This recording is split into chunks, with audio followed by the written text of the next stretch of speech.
बिस्मिल्लाहिर्रहमानिर्रहीम। अस्सलाम वालेकुम नाइन्थ क्लास। आज हम आपके केमिस्ट्री की न्यू बुक के चैप्टर नंबर 2 के एटॉमिक स्ट्रक्चर का सब टॉपिक डिस्कवरी ऑफ न्यूट्रॉन को डिस्कस करेंगे। लास्ट लेक्चर में आप लोगों ने discovery of electrons and protons को देखा था।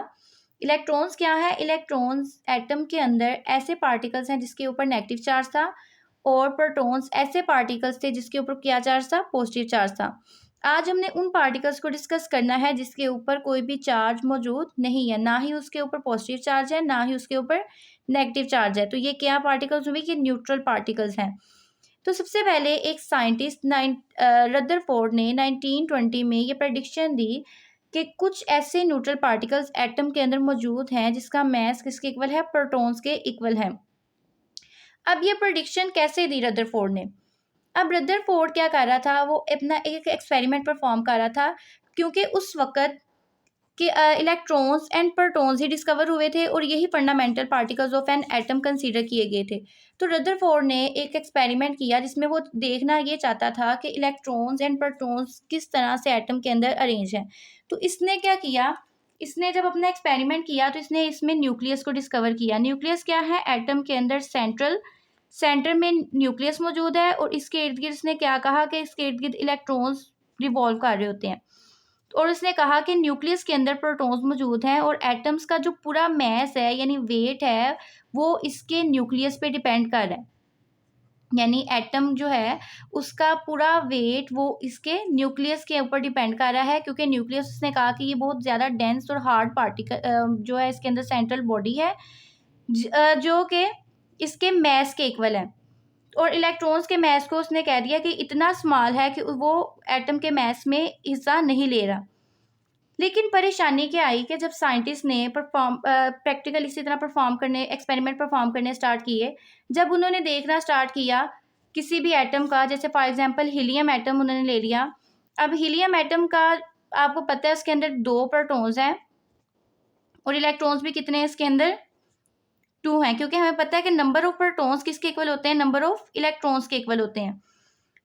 अब हीलियम के अंदर प्रोटॉन्स 2 हैं और इलेक्ट्रॉन भी 2 हैं। इसका मतलब क्या हुआ कि इसका मैस कितना आना चाहिए? इसके सेंटर में प्रोटॉन्स कितना होने चाहिए? 2, तो इसका मैस कितना होना चाहिए?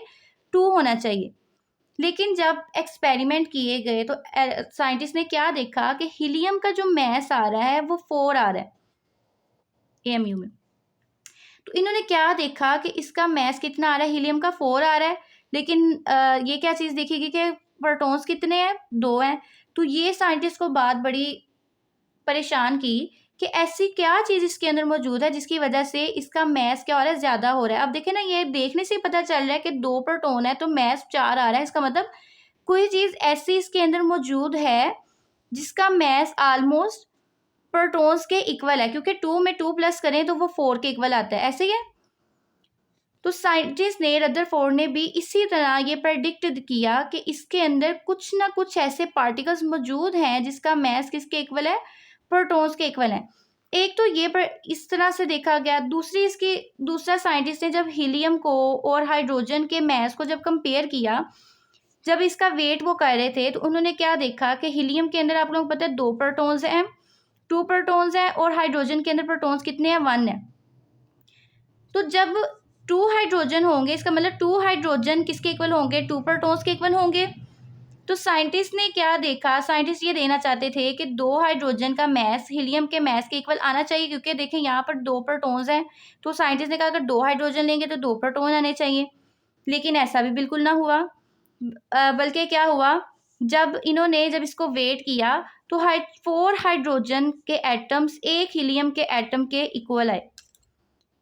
अब देखें, इसमें भी तो 2 ही प्रोटॉन है और इसमें भी 2 प्रोटॉन है। तो फिर ये चीज़ भी साइंटिस्ट ने क्या की, ये भी चीज़ उन्हें बड़ी परेशान की कि ऐसी कोई ना कोई चीज़ इसके अंदर लाजमी मौजूद है जो कि अपना वज़न रख रही है एटम के अंदर। तो फिर इस एक्सपेरिमेंट को आगे फर्दर मूव ऑन किया गया। काफ़ी सारे साइंटिस्ट ने आगे ये इस न्यूट्रल पार्टिकल को डिस्कवर करने की कोशिश की कि ऐसी कौन सी चीज़ है जो कि न्यूक्लियस के अंदर मौजूद है और उसका मैस प्रोटॉन के ऑलमोस्ट इक्वल आ रहा है, और वो ओवरऑल मैस क्या कर रहा है? वो डबल कर रहा है, क्योंकि प्रोटॉन्स यहाँ पर 2 हैं तो वो क्या बना रहा है? मैस को 4 बना रहा है। तो कौन सा साइंटिस्ट इस एक्सपेरिमेंट में कामयाब हुआ? जेम्स चैडविक 1932 में। कहीं पर डेट 1933 लिखी है, कहीं पर 32 लिखी है। तो आपकी जो न्यू बुक है उसमें उन्होंने 1933 लिखा हुआ है। उसने न्यूट्रॉन्स को डिस्कवर किया। अब न्यूट्रॉन्स इसने क्या किया, इसने एक एक्सपेरिमेंट परफॉर्म किया। अल्फा पार्टिकल्स इसने फॉल करवाए बेरिलियम के ऊपर। अल्फा पार्टिकल्स हम किसे कहते हैं, हीलियम के न्यूक्लियस को हम क्या कहते हैं, अल्फा पार्टिकल्स कहते हैं। इसने जब बेरिलियम के ऊपर जब इसने इन अल्फा पार्टिकल्स को फॉल करवाया तो इसने देखा कुछ ऐसे पार्टिकल्स इसके अंदर से निकले हैं जिसको बाद में डिटेक्टर के ऊपर फॉल करवाया गया। डिटेक्टर क्या है, डिटेक्टर डिटेक्ट करता है करंट को।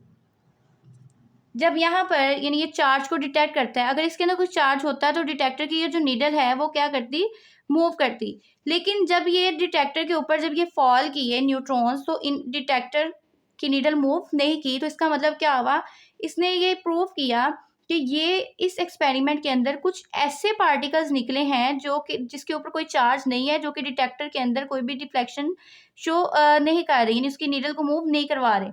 इसी तरह इसने जब इसको इलेक्ट्रिक एंड मैग्नेटिक फील्ड के अंदर से जब इन पार्टिकल्स को गुजारा गया तब भी इन्होंने कोई डिफ्लेक्शन शो नहीं की, ना ही पॉजिटिव प्लेट की तरफ डिफ्लेक्शन शो की, ना ही नेगेटिव की तरफ शो की। तो इसका मतलब ये क्या होंगे, न्यूट्रल पार्टिकल, ऐसे पार्टिकल जिसके ऊपर कोई चार्ज नहीं है। इसी वजह से ना तो ये यहाँ पर डिफ्लेक्शन शो कर रहे हैं, ना ही डिटेक्टर में कोई चार्ज को शो कर रहे हैं। ये है एक्सपेरिमेंट, इसको मैंने इक्वेशन के फॉर्म में लिखा है कि बेरिलियम के ऊपर जब हीलियम का न्यूक्लियस फॉल करवाया गया तो ये कार्बन, बेरिलियम का न्यूक्लियस इसमें कन्वर्ट हो गया कार्बन एटम के अंदर।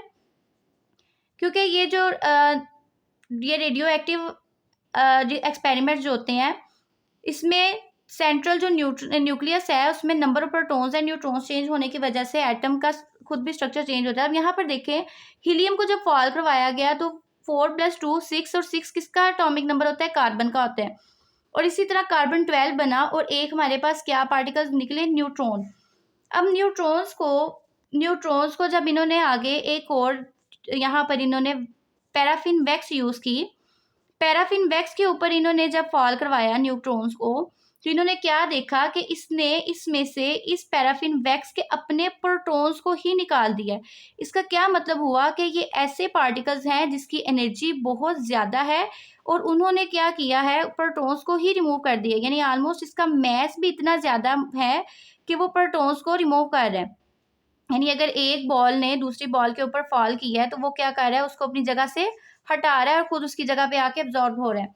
और इसी तरह इसका एक्सपेरिमेंट में क्या देखा गया कि ये क्या चीज़ है, ये इसकी प्रॉपर्टीज कह लें या इसके कंक्लूजन कह लें कि एक तो इन्होंने इलेक्ट्रिक एंड मैग्नेटिक फील्ड में डिफ्लेक्शन शो नहीं की, तो जिसने क्या रिजल्ट शो किया कि ये इनके ऊपर कोई चार्ज नहीं है और ये न्यूट्रल पार्टिकल्स हैं। और फिर जब इनको देखा गया तो ये देखा गया कि these are highly penetrating. Highly penetrating का क्या मतलब है, बहुत ज़्यादा किसी चीज़ को आर पार करने वाली, यानी ये जैसे पेज है इसके इर्द गिर्द से इसको अंदर से गुजर जाने वाली। अब इसी तरह मैस, इसका मैस जब देखा गया तो वो किसके इक्वल हुआ, ऑलमोस्ट प्रोटॉन्स के इक्वल हुआ। अब ये नहीं है कि अगर प्रोटॉन्स 2 हैं तो न्यूट्रॉन्स भी 2 होंगे, बिल्कुल नहीं, न्यूट्रॉन्स 3 भी हो सकते हैं। यानी ऑलमोस्ट उसने क्या कहा हुआ है कि इसका mass number of neutron, sorry, mass जब इसका देखा गया, ये है मैस इसका, कि जब इसका मैस ऑब्जर्व किया गया तो देखा गया कि मैस ऑलमोस्ट इसका किसके इक्वल है, प्रोटॉन्स के इक्वल है। अब यहाँ पर देखें तो -1.673 मल्टीप्लाई बाय 10⁻⁻27 किलोग्राम किसका मैस है, प्रोटॉन्स का।